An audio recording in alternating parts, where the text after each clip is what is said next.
بسم الله الرحمن الرحيم. عن زيد بن أرقم رضي الله تعالى عنه قال قال رسول الله صلى الله تعالى عليه وسلم: اللهم إني أعوذ بك من علم لا ينفع، ومن قلب لا يخشع، ومن نفس لا تشبع، ومن دعوة لا يستجاب لها. رواه مسلم۔ نبی کریم صلی اللہ علیہ وسلم یہ دعا فرمایا کرتے تھے: اے اللہ، میں تیری پناہ میں آتا ہوں ایسے علم سے جو نفع دینے والا نہ ہو، ایسے دل سے جو ڈرنے والا نہ ہو، ایسے نفس سے جو سیر ہونے والا نہ ہو، اور ایسی دعا سے جو قبول ہونے والی نہ ہو۔ دوستو، چار چیزوں سے پناہ مانگی گئی ہے۔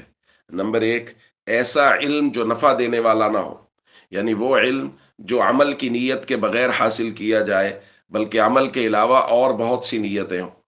اس وقت ہمارے ذہن میں وہ حدیث آ جانی چاہیے۔ نبی کریم صلی اللہ علیہ وسلم نے فرمایا: من طلب العلم لیجاری به العلماء او لیماری به السفہاء او لیصرف به وجوہ الناس الیہ ادخلہ اللہ النار۔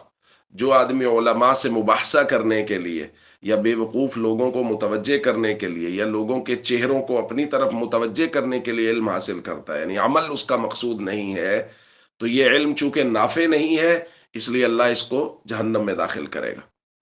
اس لیے علم نافع، بھائی، نبی کریم صلی اللہ علیہ وسلم نماز فجر کے بعد جو دعا مانگا کرتے تھے وہ یوں شروع ہوتی تھی: اللہم انی اسألک علما نافعا، اے اللہ میں تجھ سے علم نافع مانگتا ہوں۔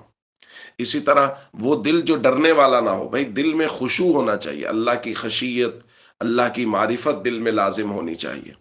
اسی طرح ایسا نفس جو سیر ہونے والا نہ ہو، طمع اور لالچ سے بھرا ہوا نفس، حرص سے بھلا ہوا، اس سے بھی پناہ مانگی گئی ہے۔ اور اسی طرح ایسی دعا سے جو قبول ہونے والی نہ ہو۔ اس لیے ہم سب کو ان دعاؤں کا جو نبی کریم صلی اللہ علیہ وسلم سے منقول ہے اہتمام کرنا چاہیے، اور خاص طور پہ یہ دعا نبی کریم صلی اللہ علیہ وسلم سے بہت زیادہ منقول ہے۔ یہ دعا ہمیں یاد بھی کرنی چاہیے اور ہمیں اس کا اہتمام بھی کرنا چاہیے۔